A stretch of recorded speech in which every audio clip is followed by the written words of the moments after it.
You're listening to a Monster Kid podcast.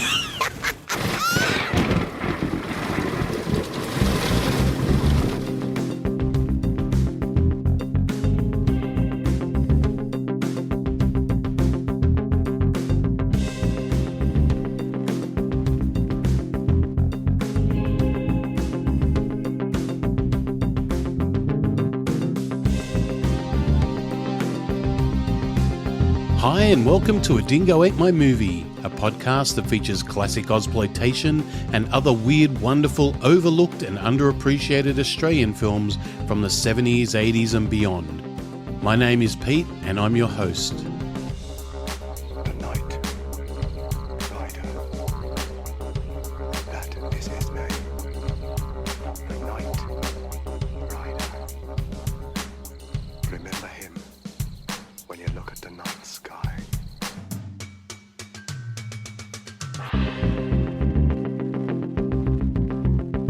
Today I'm joined by Micah and we're discussing Dead Kids, also known as Strange Behaviour from 1981. Good morning, afternoon, evening, Micah. How are you? I am doing very well. Good morning / afternoon. So today we're going to talk about Strange Behaviour. Strange Behaviour is a 1981, I guess it's a horror film. It's kind of almost feels like a bit of a horror comedy to me in a way. Yeah, But, it has horror moments. Directed by Michael Lachlan and starring Michael Murphy, Dan Shaw, Fiona Lewis and Louise Fletcher. The film follows a group of teenagers who exhibit strange violent behaviour in the town of Galesburg. I think it's in Illinois, right? It's supposed to be outside of Chicago, I believe. Yeah, I think so, yep. As the teens' behaviour becomes increasingly erratic and dangerous, the local police try to uncover its source and stop the wave of violence before it's too late. So it's a pretty straightforward kind of plot, even though it's a little bit of a weird movie. Yeah, the structure of it is a little bit weird, and some of the production choices, or maybe the ordering choices, are a little odd, but yeah. So what are your opening thoughts on the movie? This movie is freaking bonkers. That's kind of my takeaway from it. It is a very weird movie, but in the best of ways. Like it's choices that I'm coming at it from an American eye, and I'm used to kind of American style filmmaking, and so some of the choices, like I don't know if that's maybe a little bit normal for exploitation and Australian filmmaking, but to me, it's like, wow, that's unique and different and like a nice, refreshing change, because an American filmmaker maybe wouldn't have made that choice or whatever. So It's a bit weird, right? Because like this in the umbrella, the Umbrella Entertainment, who release all these great Blu-rays, etc., etc. They have this in their Ozploitation range. yeah, It's part of Not Quite Hollywood, the documentary about Ozploitation movies. yeah, I sometimes feel it's not really an Ozploitation movie, because effectively it's a Australian American production company. It's filmed in New Zealand and it mostly has Americans in the cast. It's a really weird sort of movie, that one. I was wondering how that worked all out, because I could tell that there was like different differences involved, like that most of the actors were American, the director and writer, I believe, are both American. Correct, yeah. But there's all sorts of little things where I'm like, I feel like this is shot in New Zealand, Australia area or something. Yeah. Yeah. Yeah, it's definitely it's got a funny kind of feel to it, right? Yeah, the rhythm of some of the editing and stuff is like it almost feels like there's kind of scenes cut out at times, kind of like there's abrupt cuts and stuff. So I don't know if maybe I'm watching a different cut maybe than what you're watching, but Could be. I noticed when I was watching this one, I didn't have really the chance to go and sit down with the Blu-ray, and I'm yet to actually buy an external Blu-ray drive for my computer. But anyway, and I ended up watching through it on Tubi, and Tubi actually is missing a couple of bits from the version I've got on Blu-ray, which is interesting. Okay. Yeah, so they're missing, from what I remember this morning, they're missing the scene where they find the first kid that's killed, and he's hung up like a scarecrow in the field. Did you see that? Yeah, my cut had that. I watched it on US Prime. I bought it on Prime. Okay. So that's in there for sure. And then later on, I was thinking, oh, they cut that out. I wonder why they cut that out. Maybe it's censored or something like that. But then they had the whole scene of is it Timothy or whoever his name is in the bath later on? Yeah, we'll They circle have back to scene in that. there. Yeah, we'll get back to that. Yeah, it's a great scene. Other thoughts opening up? Well, I think that like it's definitely more unique than what is like ostensibly at first glance like a slasher movie, kind of. Because if you look at maybe the advertising or the poster or just sort of the premise, it sounds like it's going to be a slasher movie, kind of. But it goes in so many different directions and stuff. My thoughts really is the movie's probably better than it has any right to be. I mean, it's definitely made on a budget, and you can see that, like you know, some of the things you alluded to. It's really amazing. When I started going through the cast and the people involved in this movie, it's really got some great actors and people that went on to like really big things. Like, you know, you've got Louise Fletcher, who's really well known in there. You've got Fiona Lewis. Bill Condon is one of the writers of this, and he went on to write things like Gods and Monsters, Chicago, and, I think right? Chicago, all sorts of really interesting stuff. And then we've got, you know, like I said, Louise Fletcher kind of speaks for herself in regards to, you know, what she's been doing and what she's been, you know, involved in previously. Yeah. They've got so many people involved in this that have been great actors or have gone on to other things. So in a lot of cases, the acting in this is actually quite of a high standard, not always, and I'll get to that. But I think, you know, it's just interesting once it's kind of like, I look at this movie a little bit like, I know it's a cliche, but peeling away layers of an onion. Once you start looking at it and peeling into it, you go, oh, this is really interesting. And this is you know, quite it's got a lot more to it than at first glance, I think. Totally. And it benefits from multiple viewings for sure, because I didn't catch a lot of little things until I watched it maybe the second time, especially like some of the twists and stuff aren't fully expressed. Like you kind of need to watch it again to be like, oh, okay, now I see that connection a little bit. Yeah, it's definitely like that. Yeah.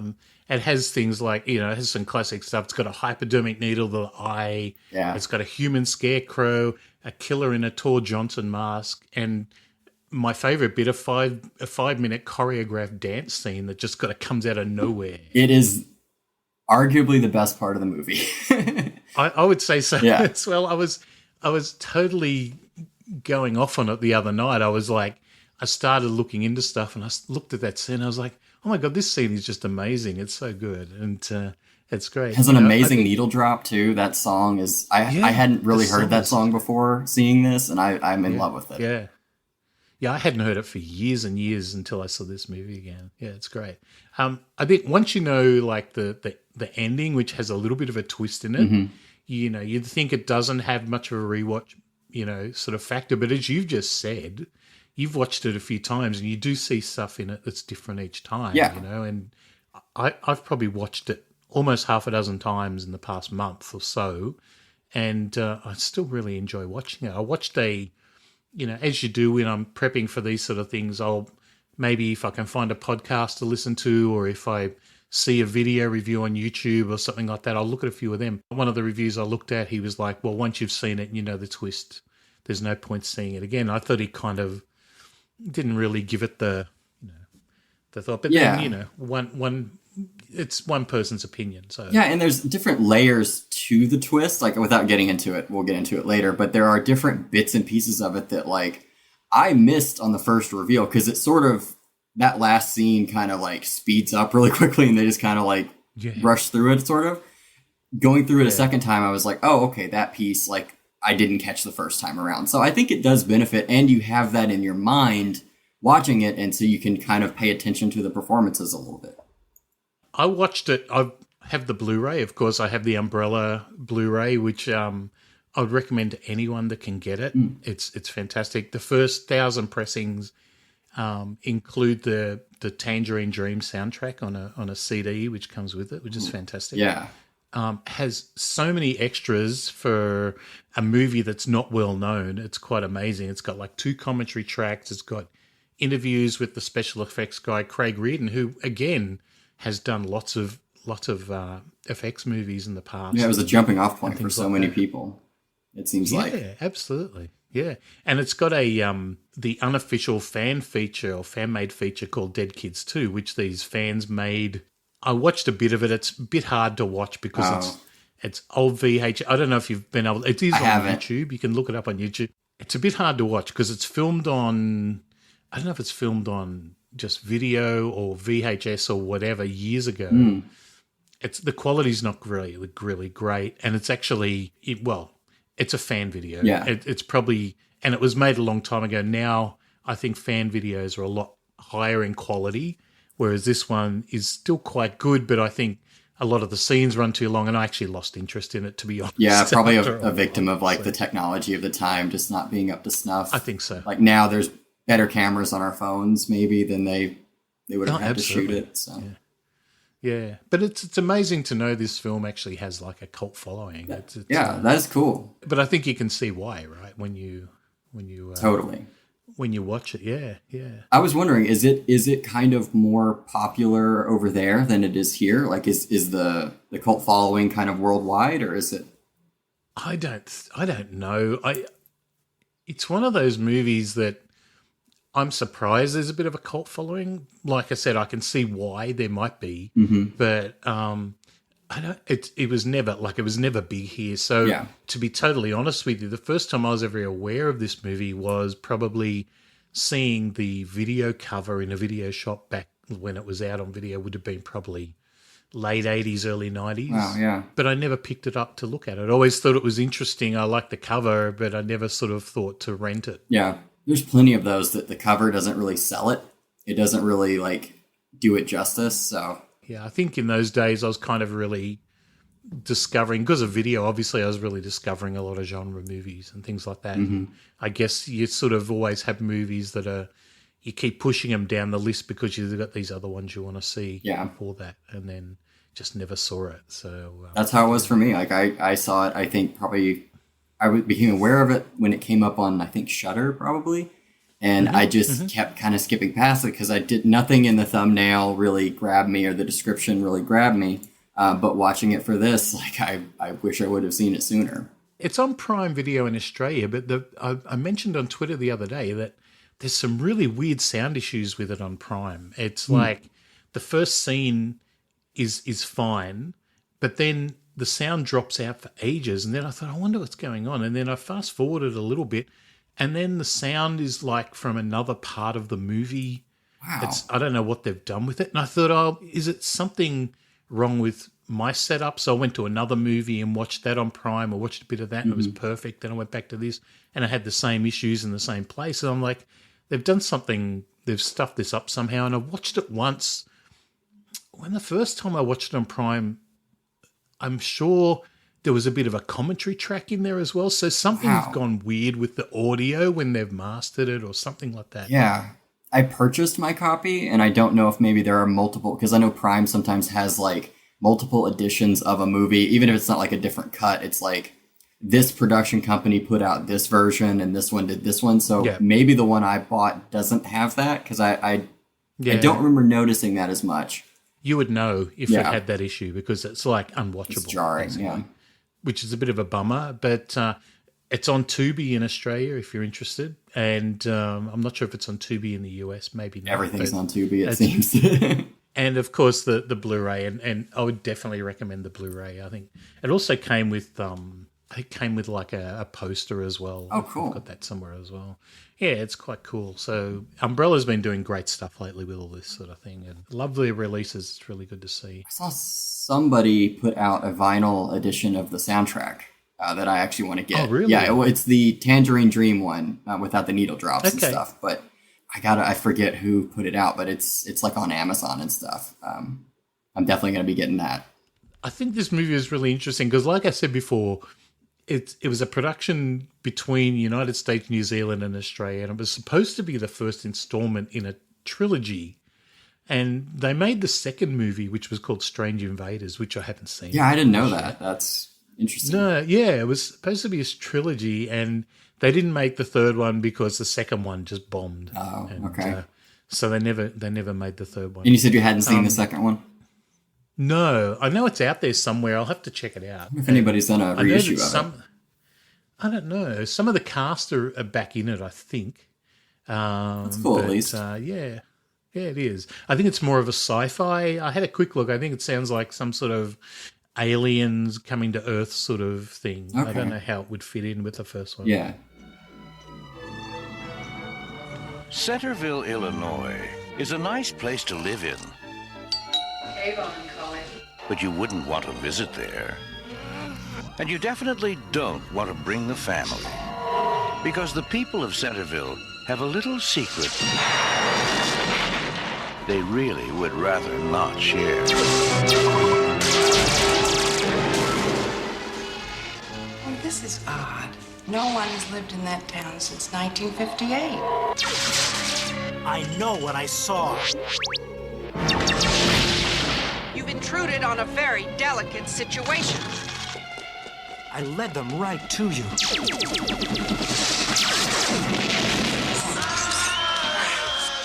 25 years ago, they came from another galaxy and joined the human race. Now they're ready to leave, and some of us may be going with them. Daddy, I don't want to go.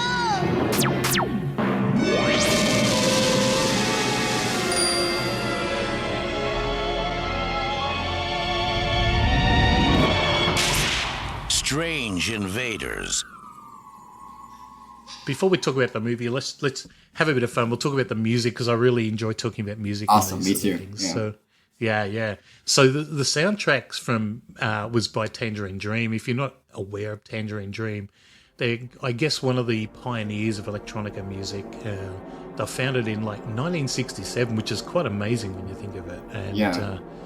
and they composed music for over 20 films during the 80s. And they did, besides Dead Kids, they composed for The Keep. They did Firestarter and Near Dark and lots of other things as well. Theme from Risky Business. Are you very familiar with them? I know the theme from Risky Business. That's mainly that and Legend are kind of what I know most of them. I remember a while back I looked into their earlier material, like their early 70s stuff, and it's the really like avant-garde prog, like electronica kind of stuff, which is it's totally, this soundtrack actually is kind of an interesting mix of the two because it's a lot of like ominous tones and very little like melody themes. Like there's a couple moments where there is like a theme, but that's what I know them for is later on, like having these really distinct themes. So it's cool to see like this is sort of a bridge between eras for them. It's more the atmospheric sort of sounds, right? Yeah. So when I guess a good example of that is like the very first scene when the movie first kicks off, you've just got that almost like a monotone sort of sound. Yeah. That's just there and very sort of ominous sort of thing. There's little shifts every once in a while, but it's not like a clear theme. That happens like in the driving scenes mostly is what I think of, like when Pete's driving, which is a really cool shot from the back.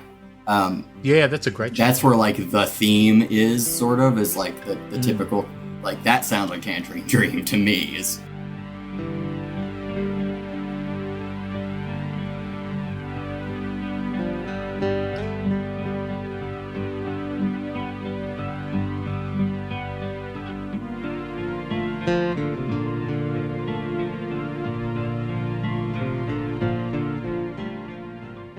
When that starts. Yeah, I haven't had a chance to listen to the CD yet, so I'll pull it out and have a listen, and it should be quite interesting. I was looking for stuff because I'll give it a bit of a plug. I have a playlist on Spotify that I just find any of the music or any of the songs that stick out from any of these movies and just put them in a Dingo 8 My Movie playlist. Awesome, I'll have to follow that. I didn't know that. That's cool. So, and I just find, so I was able, the great thing is, and we'll talk about them in a minute, I was able to find a couple of the songs that we'll talk about as well. So the other songs that are in this movie is like The Ritz and Jumping Out a Window by Pop Mechanics, Shivers by The Birthday Party, and of course Lightning Strikes by Lou Christie. The best. The best. That's the best song in the movie in my opinion, but... It is, it's fantastic. Pop Mechanics were like a New Zealand pop sort of rock band, and they played in Australia and New Zealand between 79 and 88. Probably their two best known songs show up in this movie. Okay. So I used to do a lot of gigs in the 80s in original bands, supporting lots of bands and stuff like that. I don't think I ever saw them live. I don't think I would have supported them. I would have remembered. Wow. I think, but they did. They were just Australian, New Zealand, obviously, because I don't think anyone outside of myself and a few other people probably know the songs at all. Yeah, I couldn't find a lot of releases that were available here, at least. Like, they're not... They had one, Jumping Out of Windows, on Spotify as part of a compilation of, like, New Zealand singles. But I couldn't find, like, CDs or even, I mean... through alternative means, I couldn't find any anything like that available here. I don't know if did they do full lengths, or did they just do kind of singles and stuff? They did. There's a couple of albums, but once again, they're not. I'd say for whatever reason, they're not on Spotify. They're not licensed there. So, like you, I found that one song on Spotify pretty much. So yeah. So they're a great band, though. That's Jumping Out of Windows is probably my second favorite song, which is crazy because I'm a huge Nick Cave fan. So. I was going to say, I thought we'd get onto Nick Cave. So, so the Birthday Party, originally the Boys Next Door, and I think that's the name of the band that the song in this movie was released under. Yeah, it took me a minute to find it because I looked for the Birthday Party and I couldn't find it. But it's that other project right before, I think. Yeah. Boys Next Door, so they were an Australian post-punk band, I guess. And they were around from 77 to 83, and they were fronted by Nick Cave. And I guess the thing about the Birthday Party is they use lots of different styles. You're a fan of the Birthday Party or just Nick Cave? I'm mostly familiar with Nick Cave, but I do like the Birthday Party stuff too. He has an expansive career, so there's a lot to dive into. I'm kind of jumping through eras with him right now, but I love everything I've heard. They had this amazing, I'd call it an eclectic soundscape, and it really accompanied Nick Cave's, I guess, his bleak and I guess sometimes disturbing lyrics really well. Oh yeah, he is goth before goth. And the song in this movie, which we've already said, which is called Shivers, was released under the Boys Next Door.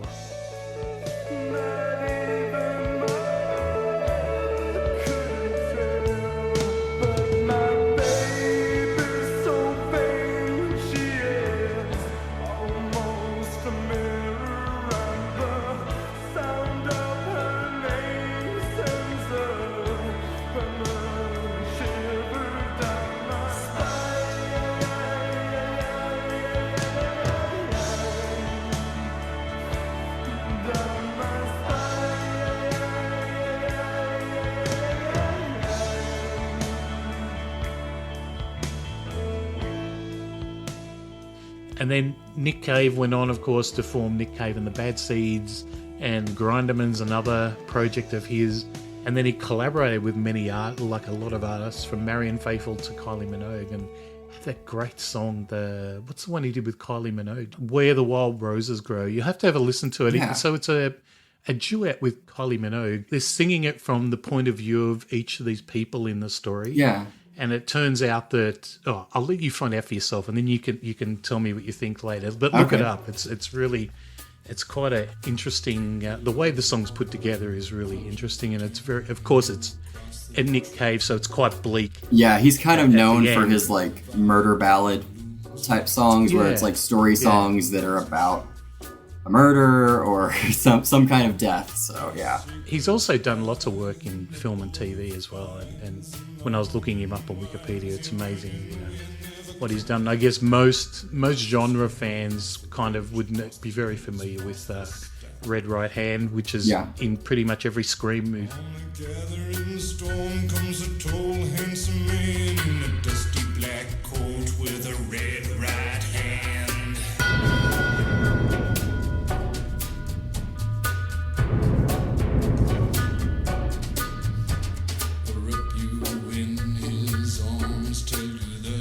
It's like the theme now at this point of him. That's what I first heard, but it's other stuff is so much different than that. Like it just depends on the era, the album, the band. Like it's different stuff. Like The Boatman's Call is like my favorite of his, and that is a very stripped down, like somber album. Unfortunately, I've never got to see him live. A lot of my friends have, and all say that it's really quite an experience. I bet. The song Shivers, I think, is a really good song as well. I actually like that song. It's sort of, Oh, yeah. and it kind of fits.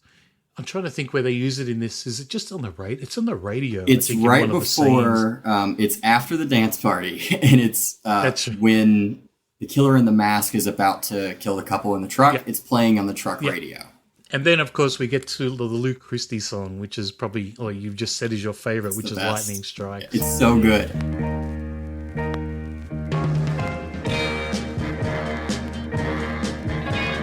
Listen to me, baby, you gotta understand. You're old enough to know the makings of a man. Listen to me, baby, it's hard to settle down. Am I asking too much for you to stick around?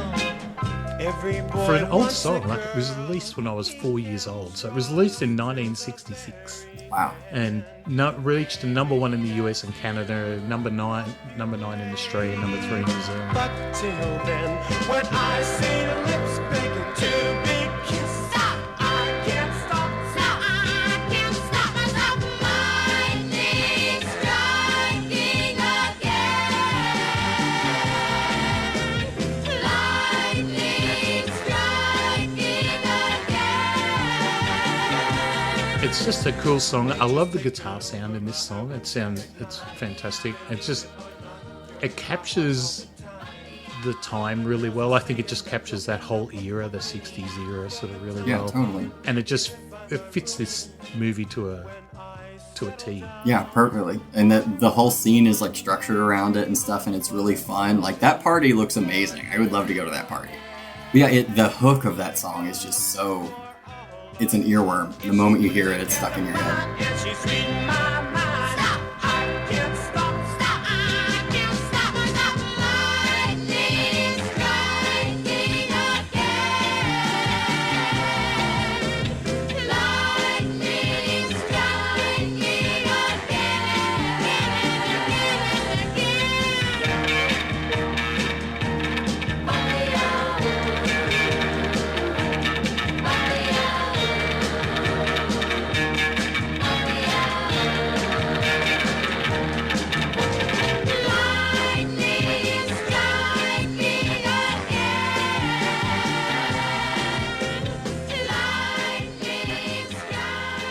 So I guess if we're going to talk about the film, I think we've got an opening scene where we've got the mayor's son, Brian, and he's murdered. And I think it's actually quite a good scene, the way it's set out. The whole thing I think's funny about that first scene is there's that weird hand shadow puppetry thing where he's doing making the butterflies and the shadows and stuff like that. I thought was interesting. And the opening I think's fairly strong, but the stabbing in the shadows is really quite weird. But yeah, the tension of it really kind of builds tension really well, which is something that continues throughout the different murder scenes. The different parts of the movie. Yeah. It's not a bad scene. Then we move on. We get the introduction to all the main characters, I guess. In one, it's fairly long scene. We get introduced to Barbara and Pete. It's so weird. Peter Brady. I mean, yeah, and his dad is John.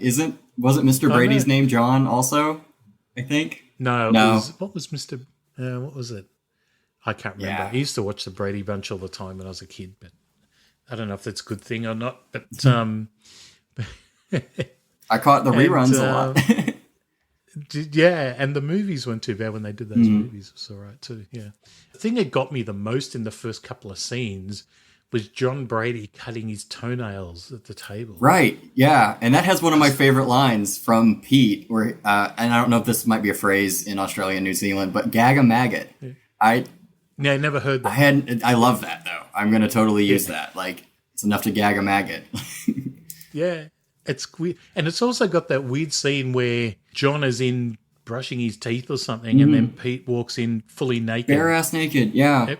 It's I was never that comfortable with my parents where I would do that. I get that. Either was I. Like, they're kind of, like, he's a widower and they lived, like, in a small space. Maybe they got to share the bathroom. I get that, but, like, throw on a towel, man. Like, yeah, exactly. It's quite weird. But, it's like you were alluding to before. It's one of those interesting decisions they make in this film. Yeah. Like the toenail cutting. I just don't understand why that's in there. But anyway, I guess it's just trying to be like that little slice of life. Yeah, something at the start of it. Things that specific are like somebody involved that happened, like, or they do that, or their dad did that, or something. It's always usually one of those things. Yeah, it's like I don't cut my toenails in front of my family though. At the kitchen table, no. At the kitchen. And then Mrs. Haskell walks in and she starts complaining about. She hasn't said anything about the toenails, but then she's complaining about this other family and all that sort of stuff. She's kind of like a nanny or like a housekeeper for the neighborhood, it seems. Like she goes to a lot of different houses and stuff. Yeah, she is. She does all that sort of thing. And I'm trying to remember, what's her name? Beryl Tiwiata. She's a New Zealander, so she did pretty well with an American accent. So for a Kiwi actor. I didn't really notice any, except for the kid later selling flowers. I didn't notice anything that like sounded like that to me. Yeah, no, she did a good job.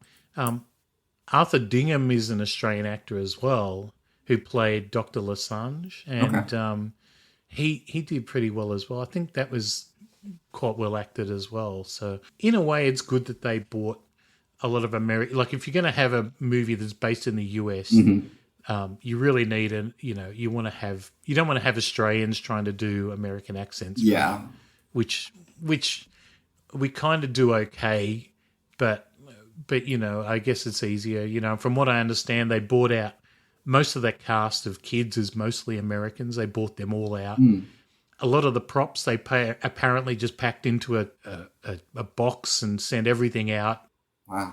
After the murder, we have this conversation with like John and the mayor, the father of Brian, the kid killed at the beginning. Brian, that's right. Yeah, I'm not sure that the guy playing the mayor is a great actor. Did you remember that scene at all? Kind of. Yeah, he's one of the weaker ones for sure. Where's the mayor? He's in the back. Go on through.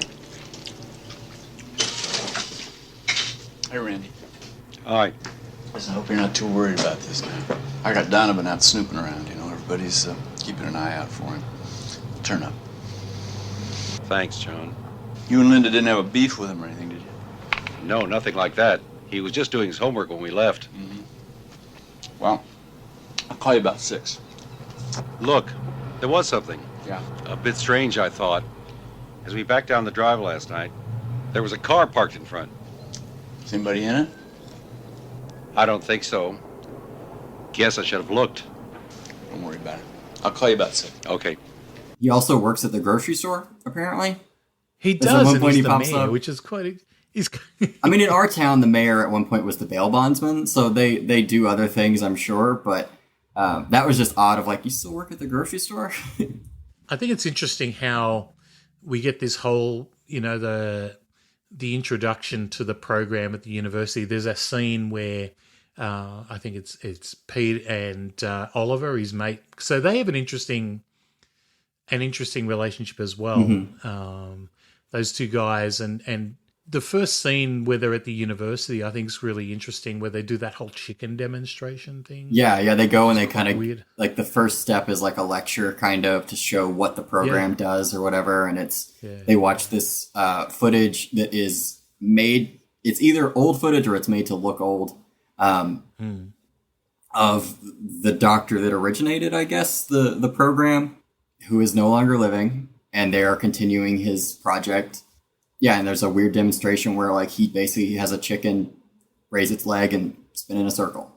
I find it interesting. I was watching it probably the second or third time through, and I was like, I don't know why he would have recorded his lecture and done the whole, is the chicken ready? And asking it to lift its leg, and obviously it's all pre-recorded. So how is he going to know that the leg's going to lift that quickly, etc., whatever? But how do they time it? Kind of like, I get that the nurse can kind of get the chicken there in time for the next line, but the chicken might not react. They're very confident in their program. Yeah. But I think that scene gives you a bit of an overview on what's going on and what they're trying to achieve and things like that. Yeah, some sort of mind control It's sort of vague, like it's like vague science lab mind control for the betterment of kids, kind of. And that's when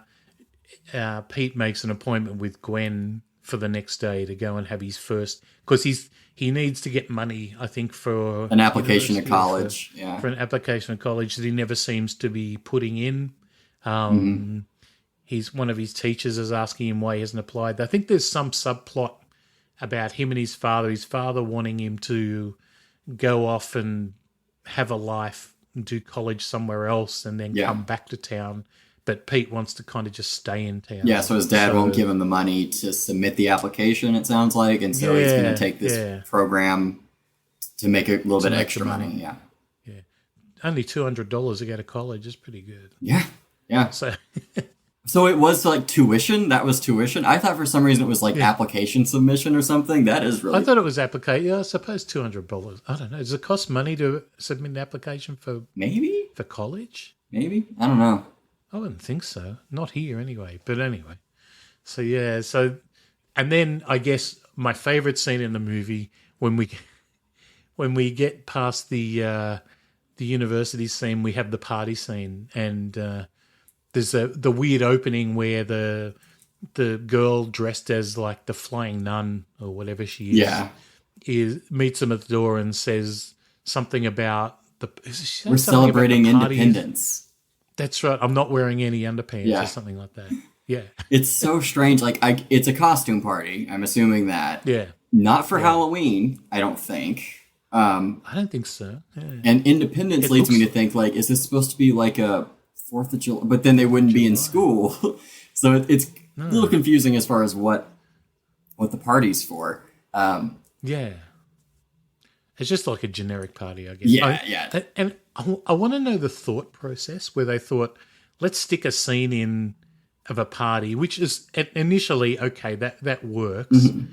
But let's also put a choreographed dance scene in. Yeah. Yeah, that's the, like, it's following, like, slasher tropes, right? So it's the teens go away to the party and 2 teens wander off to be preyed on by a killer. But in the middle of that, instead of just showing the kids dancing, let's have them do a full-on rehearsed dance number with, like, line time dancing and, like, the center row and stuff where they all pop into camera and everything. Like, it's just... It's kind of amazing. It's taking the trope and kind of elevating it to a place that's really nice to see. It's really refreshing.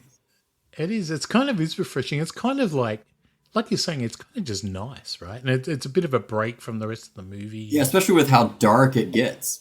You know, there's like that amazing 1980s dork dancing from Oliver, the way he does that swaying thing, which is just very much 80s sort of dancing, right? Yeah. And then the character of Waldo, like we first see him in the classroom earlier on, and his thing seems to be just doing that whole thing. Yeah, he's a bully. He's a bully and he's a bit of a dick, and I can't understand, like in this party scene later on in the scene after all the dance stuff, he throws up in the sink for whatever reason, but he just leaves it there. Yeah, rude, party foul, man. At least rinse it. And he's just like a cliche wrapped up in a cliche. This guy, like it's very one-dimensional. He's kind of one of the weaker, again, like the mayor of like weaker performances, weaker characters. But they serve their purpose. Yeah.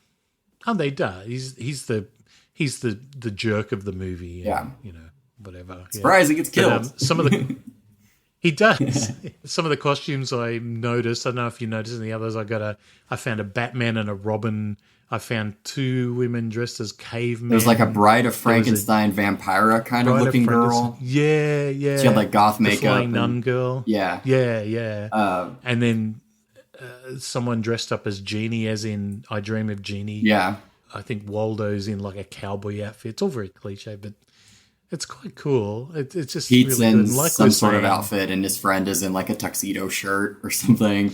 There's that weird exchange where he sees the girl and he's like, "Who are you supposed to be?" And she was like, Joe Mama. Like that whole weird exchange. I'm like, what is this? Who talks like this? And Oliver has one of those T-shirts that looks like a suit. Yeah.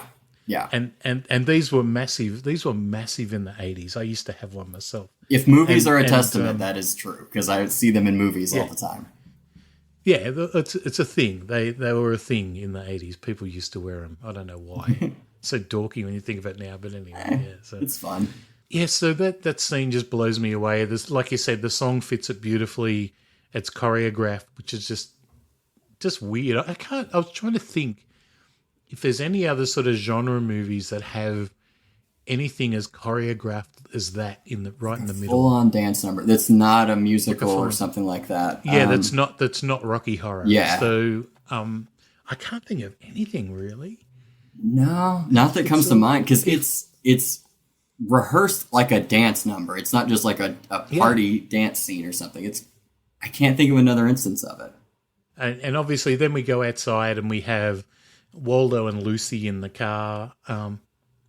I meant to say, there's this really questionable part of the movie just before the party scene where Pete and Oliver are driving past a house and they're talking about some girl that lives in there and ends up how being Lucy. Hot she is. It is Lucy, right? Yeah. And she's 13. Yeah, Pete says, she's 13, man. And Oliver says something like, that doesn't matter or whatever. He's like, you're a sick man or whatever. Shut up. Slow down. It's the house the Browns moved into. So what? So what? Lucy Brown gets around. She's only 13, for Christ's sakes. No problem there. Ollie, you've got a very sick mind. A very sick mind. That was just a thing. And it's bizarre now, but it happens in pop music, rock and roll and stuff, in movies. Yeah. I don't know what the obsession is with young girls in that way. And it's fun and playful. It's presented as like, kind of a thing. And it's of its time. Yeah, it is. And it's really, and I think I've talked about this sort of thing on the podcast before about how movies from the 80s and probably more so the 70s, these days would never be made. And even people watching them now, how do you judge a movie with that sort of content? Yeah. And I think all you can really do is just say, well, it's just of its time. Yeah. It's pretty, you can't throw out everything based on modern standards because you'll lose a lot of stuff. You just have to be like, well, that sucked. And then move past it. And move on. Which is what I do during that scene. It's like, that's cringe. And then you move on. So we have the scene with Waldo and Lucy in the car. And the guy in the Tor Johnson mask, which I think's fantastic. I think it's a Tor Johnson mask. It looks like it. Yeah. Yeah. And he kills Waldo at the back of the car. And my next question is, there's a scene where you see the car, but the car door's missing. Did you notice that? I didn't notice that the first few viewings until I watched it with Tab. And Tab was like, does this car not have any doors on it? And I was like, oh my God. I didn't even realize that. No wonder it's so easy to stab her. Like, he just reaches in and It was... Again, choices. I think choices. No, I was the same as you. It wasn't until the second or third time I watched it, and I thought, "Where's the car door gone?" And I don't know why the car door has been removed. And I was like, "Is it sitting in a way that it's kind of camouflaged?" And I was looking really close. I was like, "No, it's just missing. Yeah, it's just not there. The car is missing. It's gone." I knew people who would have vehicles like that growing up. I grew up in like a rural area and stuff, but they weren't really that wasn't their date car. They didn't go on. No, not like that. That was like their off-roading kind of whatever car, but. Yeah, not like that car at all. I feel like that was somebody's car. Like we need a car for this scene and our buddy has one. It just doesn't have doors. Missing a door. Yeah. So he kills Waldo, stabs him. I think pretty much everyone gets stabbed in this movie. Yeah. And then he chases Lucy back to the party, and she gets cut in the. I don't think it was in the. Was it in the back of the leg? Basically, stabbed in the back of the leg. Yeah, in like the Achilles tendon kind of area. Yeah. And she gets back to the party, falls into the pool, and Pete saves her in the pool, and all the kids are there, and. Then the murderer who's just standing right there, who you would think everyone would have seen in the Tor Johnson mask, and why didn't they chase them? They sort of goes off, and spoiler alert, it turns out it's Pete. It's Pete's mate Oliver who did the killing. Yeah, it's interesting. So obviously that ties in with the whole laboratory thing that that Pete's going through, or it starts to make you wonder why those sort of things happen, you know. Yeah.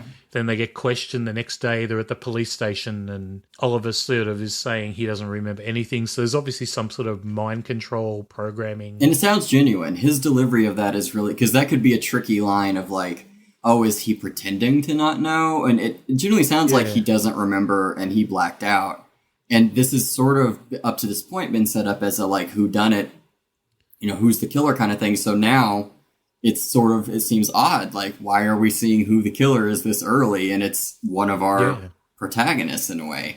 Exactly. Yeah, absolutely. Right now, we only think there's one. I think just before that, there's a scene where Oliver's having breakfast at home with everybody, Mhm. and he's kind of like, he's making jokes with the kid, with his brothers. I think they're his brothers or sisters and whatever around the breakfast table. Yeah. But he's a bit out of it Yeah. and that sort of thing. So it sort of carries through quite well. That part I think's done quite well. Yeah, he plays it really, really believable. And then we have Pete going for his first lab session. I think there's the first session where he meets Caroline, who's front desk girl, who ends up being his love interest. Yeah, the front desk girl Yeah. with a phone that rings really weirdly. I didn't catch that.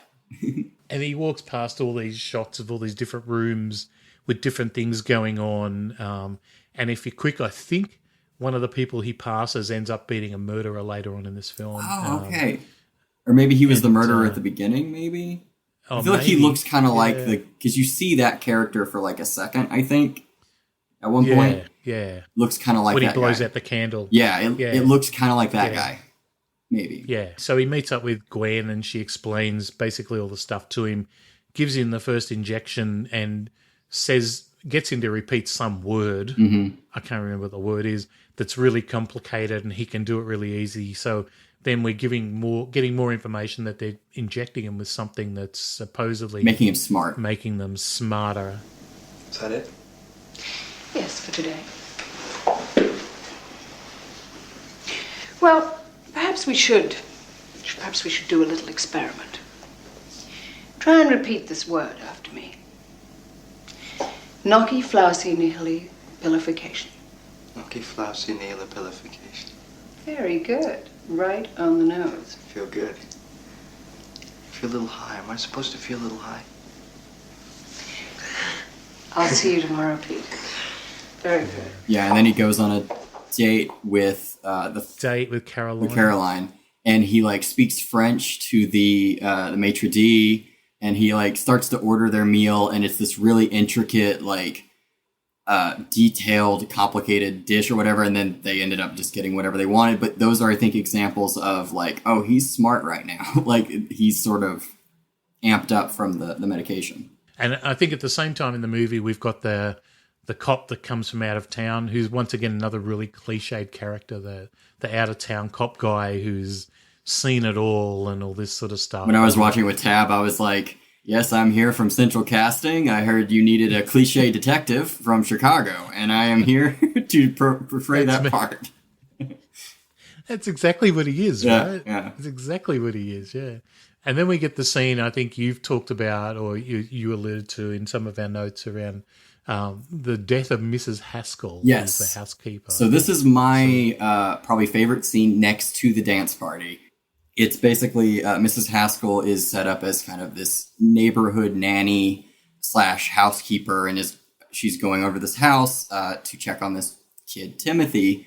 And she goes into the house, and for some reason they don't have any furniture in the living room. That was weird. There was just a can of Coke and like a magazine and a phone in the middle of the floor.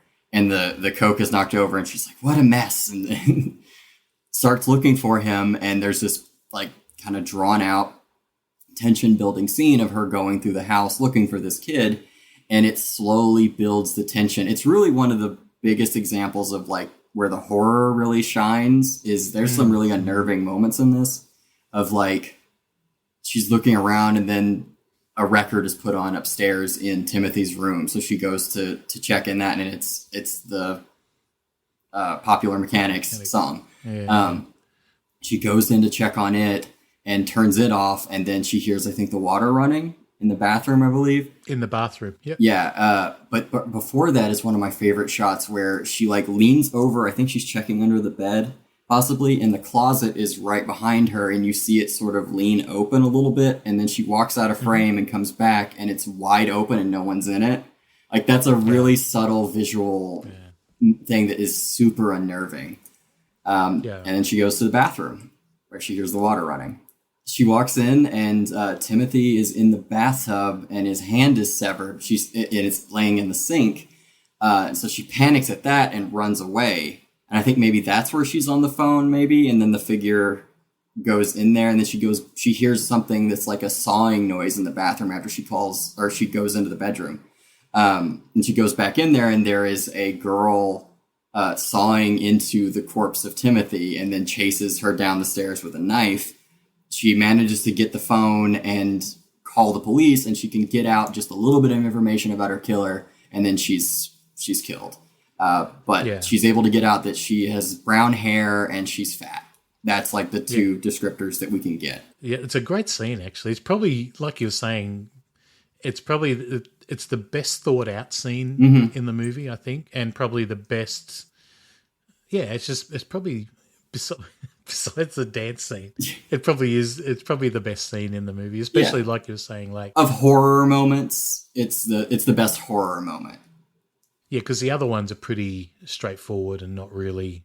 There's not much tension. This is the only one that really has a lot of tension. Yeah, it's really blocked out, and like there's steps that build that tension and make it scarier. So when it finally is revealed, it's kind of a shock. Like when there's that abrupt like shock of the hand, and then the kid like slumped over, like that kind of got me for a minute. Yeah. And then the girl carving into him later is just even more unsettling. And then she gets a throat cut while she's on the phone. Yeah. Which is really good. Yeah, and that. Like you said, she says that there's a fat girl or whatever. Yeah. And it comes to my favorite line in the movie where one of the older policeman, I think he's a policeman, goes to the college and asks for the files of all the girls at the college.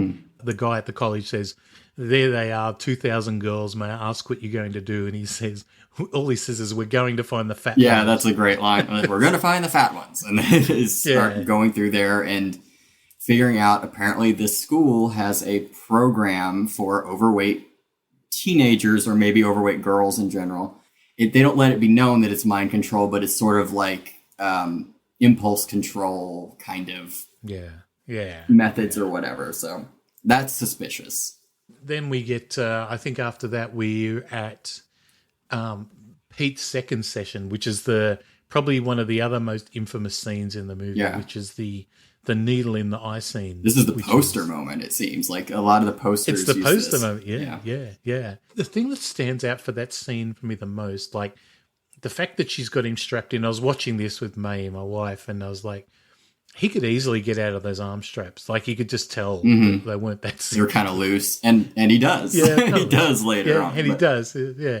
The way that the shot is set up, where he's yelling out, "Help me," and he's like first you're in this room that has this really weird architecture. Yeah. Like these walls, and I think it looks like some sort of sound studio or something. Yeah, it looks like jagged, and, like foam kind of, soundproofing. Yeah. And the way that the shot is set up, where he's like all the way over on one side of the screen and the rest of the screen is just basically the wall. Yeah. It just struck me as being really strange the way it's composed. Yeah. But I guess it works in a way. Yeah, it is an odd framing. Maybe it's to kind of be unsettling, to kind of keep you off kilter a little bit or something. Interesting how they got the effect done, because like you think that needle's going into the eye. Yeah, it looks really good. And then when he turns out of frame and he comes back and there's the blood trickle, that really sells it. And it's a simple effect probably of like just a retractable needle that like a colored tube that like changes, and then somebody off frame dabs a little bit of blood there, and it's really effective.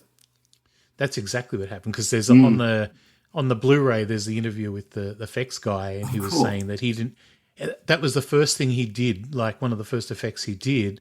He arrived there after like a flight from the US to New Zealand, which takes 20 hours or so. Yeah. And he was jet lagged, and they took him to the meet everyone. He wanted to go meet everyone, but then just go back to his room. And he's like, "Oh, we have to do this shot of them getting the needle in the eye or something like that was one of those shots. And he had to figure out how to do it on the spot. And he basically just found this hypodermic, and it was a combination. I can't remember exactly what he said, but it was a combination of like paper inside the syringe and then a needle that would just retract. And as he pushed it down, a piece of paper or something would cover the other thing that made it look like the fluid was going in. Yeah.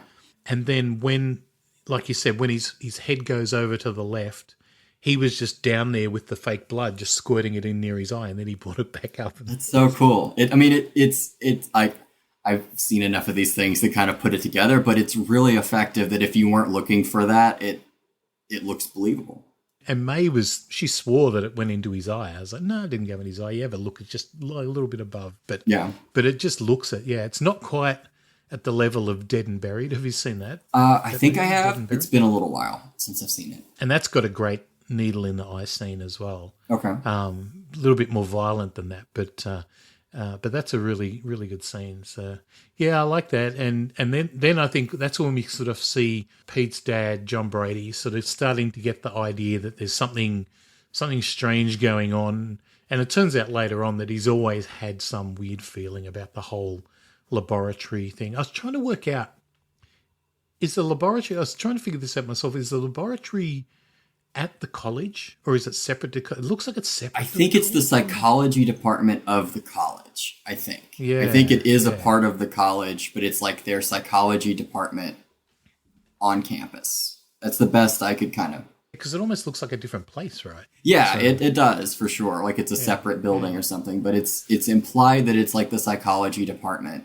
of the college, I think. But he's always been sus of that. He's always... And we don't really know why yet, and that's kind of something that a mild little criticism I have about the twist we'll get to later is that some of it would have been nice to know earlier, because it would have made some of it make a little bit more sense earlier on. But yeah, what we know right now is he is very sus of the college, doesn't like it, and when he finds out about the psychology program and the overweight girls, he immediately is like, okay, this place... is where our problem is. Yeah, there's something going on there. Yeah. And it's interesting that the whole scene where Pete's getting his needle in his eye, that's when John and the other policeman and the cliched Chicago policeman are at the college and they're sort of talking to, it's Gwen, isn't it? That's her name. And talking to her, and she's being a little bit not really responding very well to their questions. And that's when we also have Caroline going up and trying to see what's going on, and she almost walks in with... caught. She's like, I was on break. Well, how about you return to work then? Like that kind of attitude. That nurse, I forget Gwen, you said that character's name is? Yeah. She has some really great lines that and her delivery is really cool at different points. It always cracked me up. And then I think we get the scene where Pete and Caroline go on their second date, and this is the really weird one where Pete's acting really strange in the car, and they go to the diner that Barbara works in, but Barbara's not there.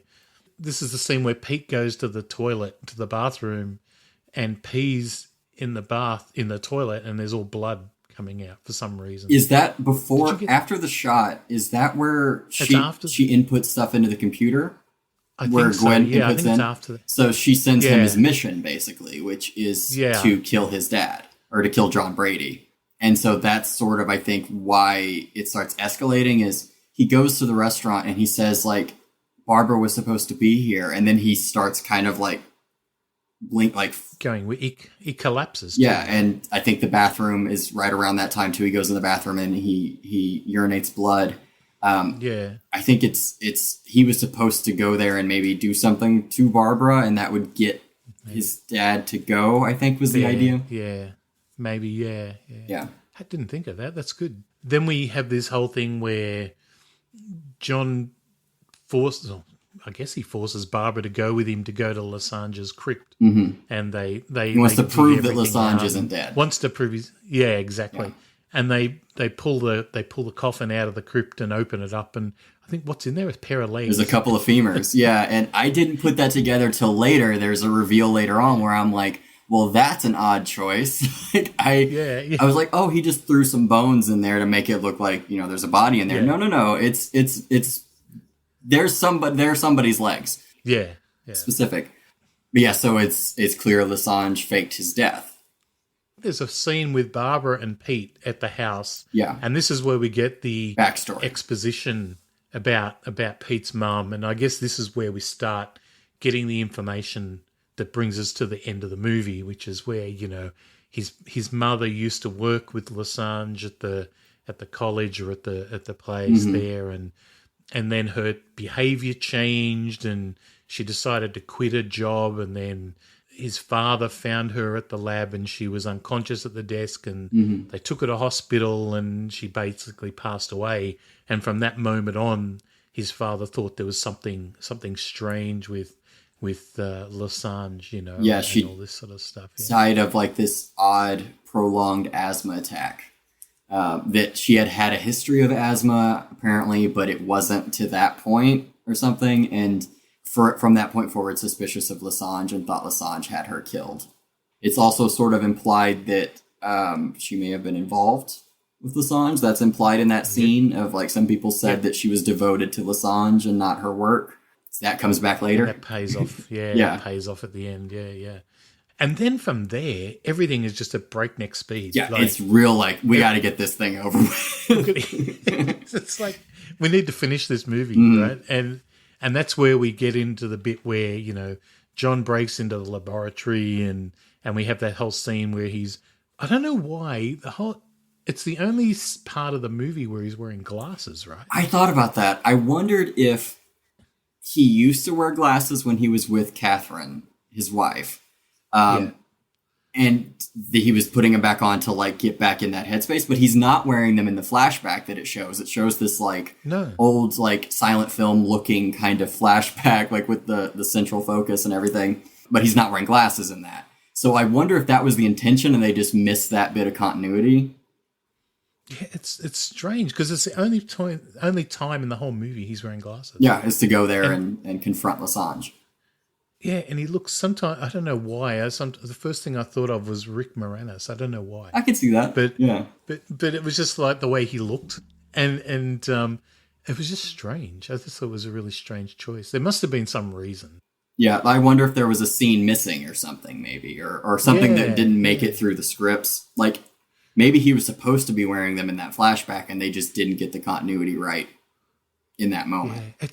It's weird because they actually make a point of, there's a shot of him, I think, if I remember correctly, there's a shot of him taking the glasses out of a drawer. Is that right? Yeah. Whenever he's getting the gun, he takes them out specifically and puts them on for this. They make a point of it. Yeah. Quite strange. Anyway. Odd choice. Yeah, it is. And there's this great scene, like, so, you know, he breaks into the laboratory. Pete's at home with Barbara. She's done this whole exposition. And then Pete gets that whole thing where he's got to go after him. And I don't know if it's because he wants to help him or he's, like, once again been programmed to kill him because he's been programmed. Yeah, I think that kicks in at one point. Yeah. I think that's kind of taken over. He comes back at one point from the restaurant. I think Pete kind of comes back for a minute. And then he flashes of like, I have to go meet him. I have to go see him or something. Yeah. And then he's very tunnel focused. And Caroline goes with him. And it's that great scene where they're in the car and he just face palms her. Just stiff arms her into the window. Yeah. Like, not now. Not that. And that knocks her out. She's out of the picture for a while. And then we get the scene where, you know, John's in the laboratory and Gwen comes on the screen and they have their little conversation and once again it all ties back to what happened previously and what's going on. And then Pete walks in looking really weird and obviously he's then under control of them. Yeah, he's under hypnosis basically, or the drug hypnosis, and is under their control. And then we have the reveal where the old man we've seen in earlier scenes of the movie, like at the very scene where they're doing the chicken scene at the start. He's an assistant. And a few other scenes. He's an assistant guy.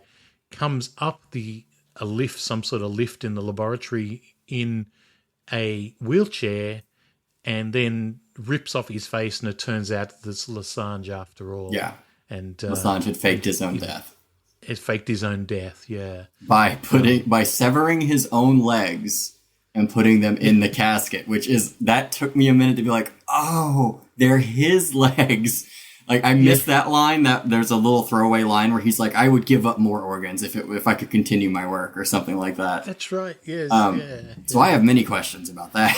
Like, why not just get a different body? Like, or put some rocks in there or something. Like, or just put something in it. Yeah, just to make it heavy. Nope. And then he gets Pete to cut his wrists, which is quite an interesting scene as well. And I think there was issues. Once again, it was one of these things that the effects guy kind of was like saying, well, I didn't have time. I had to figure out a way he was going to cut his wrists. Mm-hmm. And it turned out really poorly. And there's bits where I think there's some string or something around his finger or some fishing wire to do with the apparatus they used to make it look like he was bleeding or something. Yeah. And when you look closely, you can see it wrap around his finger. And he wasn't happy with the effect. But it's a bit of a weird effect that he goes right up his arm. Yeah, and it's an odd choice for like what exactly the motive for Lessange is there. Of like, he says later, he's like, oh no, I wouldn't do anything to hurt Catherine's son. Like, he'll be fine. Then is it power? Is it to demonstrate like the control he has over Pete? That's what I maybe thought. But he cuts himself in a way that like if that kid doesn't get stitches, that's going to be bad. But it's done in a way almost like he's just like, look at my power. This is what I can do. There's also a great line that Gwen has on the monitor when Pete shows up and she tells him to take away John's gun. She's like, I can't do it. I don't have a gun. Like, just the way that she delivers it always tickles me for some reason. It's very, like, bored and over it. She's just like, we're doing this? Okay, fine. Now, before we begin, Pete, I want you to take the gun from Mr. Brady. Listen, we can take him, we can stop him. Peter, don't do this. The choice is yours, Mr. Brady. Either give him the gun or shoot him. I can't stop you. I don't have a gun. The choice is yours, Mr. Brady. You're not going to make it. You're not going to win. So I don't know why we're doing this. And then we get the big twist of the whole movie, right? Where Lessange tells Pete to kill his father and you're waiting for him to lunge at John, but he actually starts stabbing the shit out of Lessange. Yeah, and he goes, I said kill your father. And he's like, you are my father. Why would Lessange not know that? Or at least... How would Pete know that? was my concern. How would Pete know that? Well, this is the thing, right? Because, like, obviously what they're trying to say is Lessange is Pete's father. He obviously had an affair with his mother and was born of that. But, yeah, like you said, why would Pete know that? Unless it's kind of like some sort of pre-programmed... The medication makes him kind of psychic. In a way of like he can sort of just tell that that's his dad. I missed that reveal kind of in a way. I was like, wait, does that mean like, is this kind of like a Dr. Frankenstein and monster kind of thing of like, you created me? Sort of, no, it's they had an affair.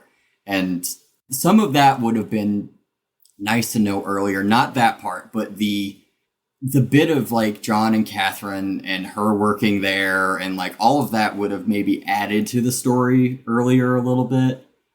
Save that twist for the end, but I found it a bit strange. And like you said, it's just the fact that he just knows to kill him. It's a great moment. It is a great moment when like you're expecting him to stab John and he stabs Lessange. Like it is a great like shock moment. And then I'm wondering what's going through John's mind at the time. He's going, what the fuck? But then he wouldn't have known. Yeah, Catherine probably just said that, it's yours. And didn't tell him, That would have been also like, Lessange could have known, but that's a whole scene we didn't get to see of like Catherine, telling him or whatever. Like, these are all movie contrivances. And yada, yada, yada. Like they wanted to get us to the ending, basically.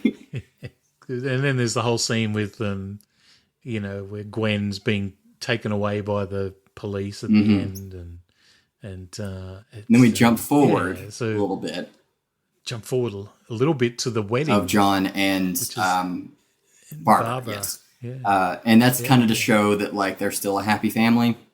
Like everybody is kind of doing okay, all happy, and they have shots of all the people, and I'm like, hang on, Oliver somehow murdered somebody but somehow still got away with it. I'm assuming they just sort of said it was part of the program. You weren't It was part of you weren't in control of yourself. Yeah, he was like a Manchurian Candidate kind of thing where he wasn't in control. Yeah.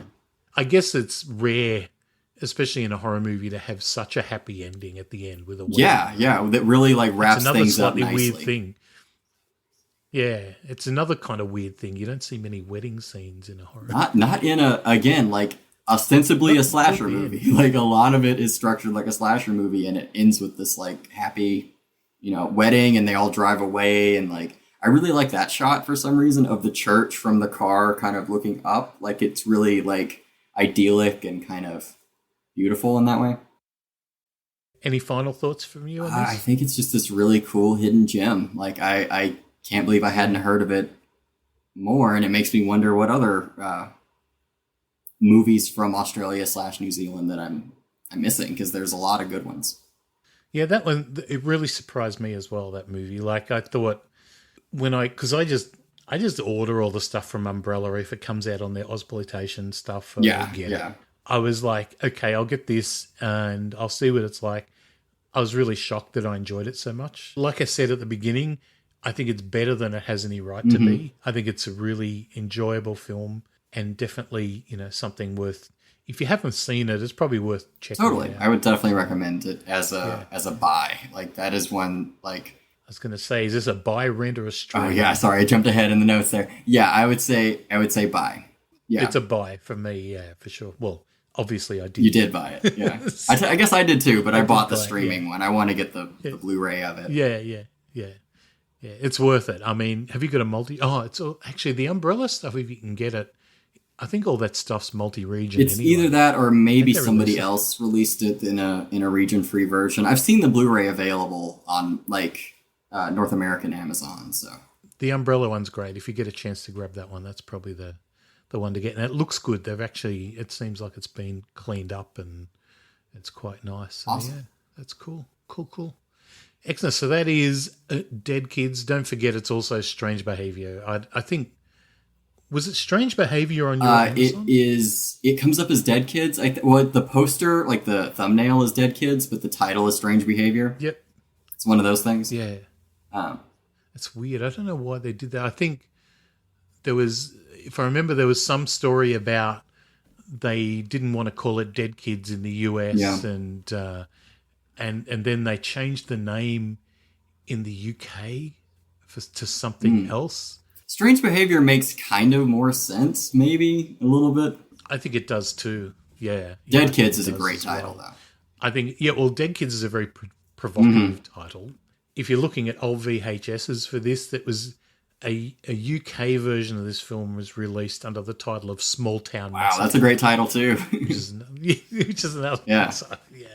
And it was one of those movies that it was seized and confiscated in the UK under Section 3 of the Obscene Publications. It was the Video Nasty. So that was through the Video Nasty era. Yeah.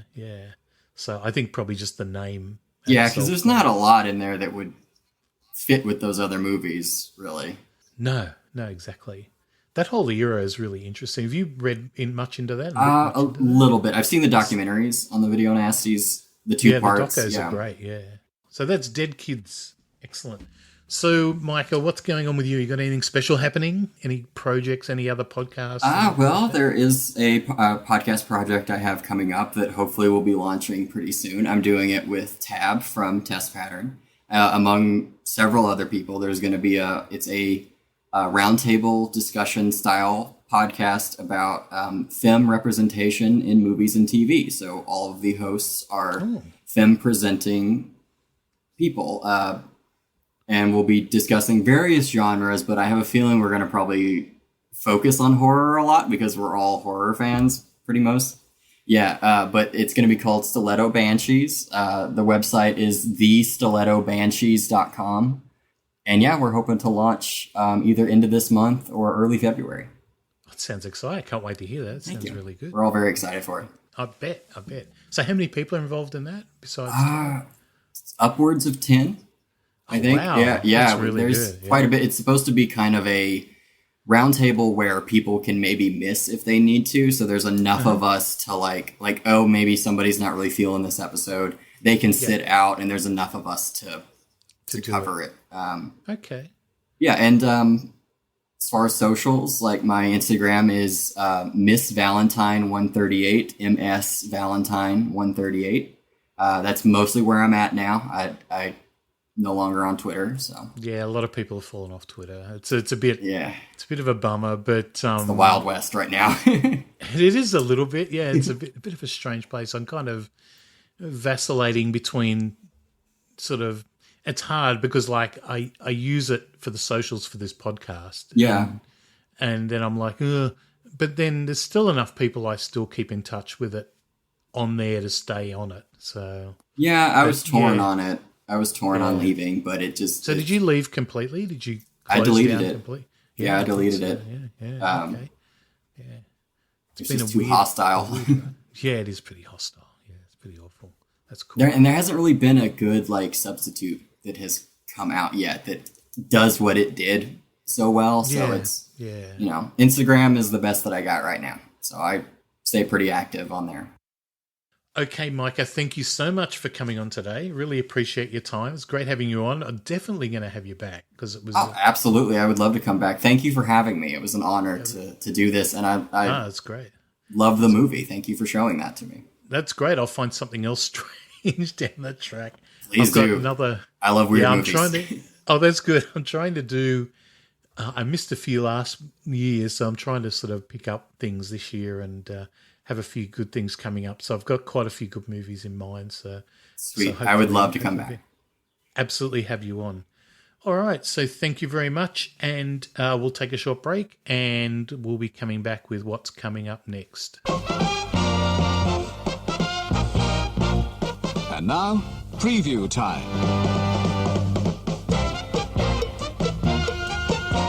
When it comes to entertainment, you can't beat a good film. So let's take a look at what's coming your way.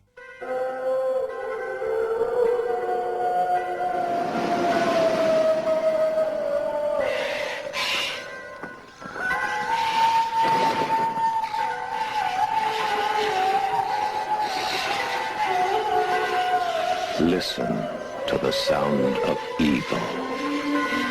It is out there, waiting.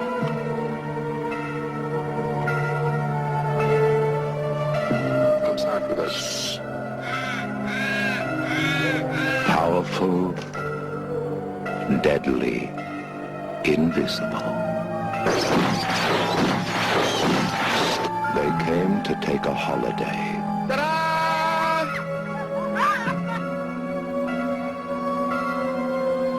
Now they are running for their lives because something is out there. There are secrets. There are mysteries. There are forces beyond imagination. Challenge them, and every living creature, every blade of grass will turn against you.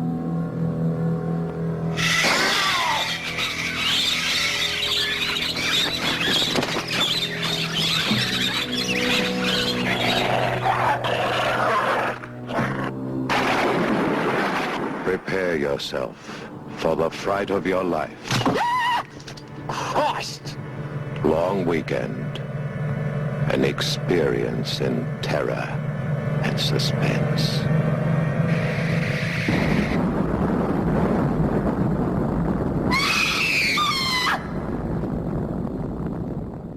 In our next episode, I'm joined by director and all-round good bloke James Dean to talk about Colin Eggleston's terrifying Long Weekend from 1978.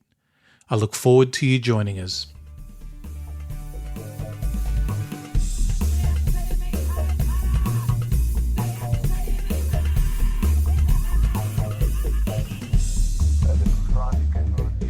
Thank you for taking the time to listen to this episode. Thank you to all my guests who give their time to make this podcast possible, and a special thanks to you for listening. Don't forget you can follow a Dingo Ate My Movie on social media. We're at Dingo Movie on Twitter, Dingo Movie Pod on Facebook and Instagram, and we're on the web at dingomoviepod.com. If you'd like to support the show, leave us a rating or review on Apple Podcasts, or share the show with your friends. Of course, you can always buy me a coffee over at buymeacoffee.com/dingomoviepod. Once again, thanks for listening, stay safe, and I'll see you on the next episode of A Dingo Ate My Movie.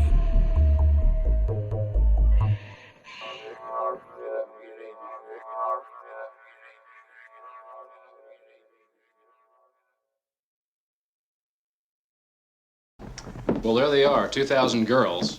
Hey, that's what you're going to do with them. We're going to find the fat ones.